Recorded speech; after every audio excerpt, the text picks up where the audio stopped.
Kasibad ako mga lods. Ito, ang laki oh. Yan oh. Ang laki ng haruan oh. Yan oh. Yan, dito ko siya. Nasibad.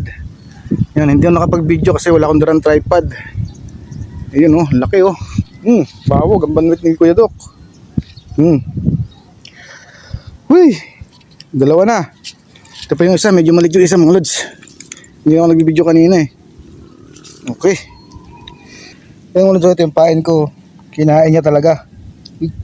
Yun mga lods, nakalahuli na naman ako ng isa. Ito oh, medyo maliit-liit lang pero pwede na.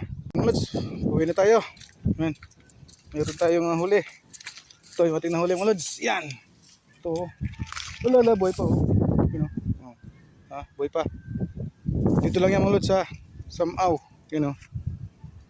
Yan Samaw.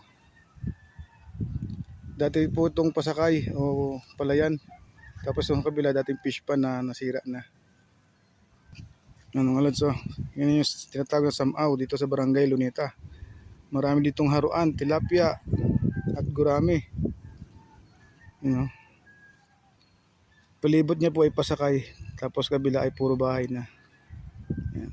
Thank you for watching mga lods. Uwi na tayo. Yeah. Huwag ka na magwala. Uwi na.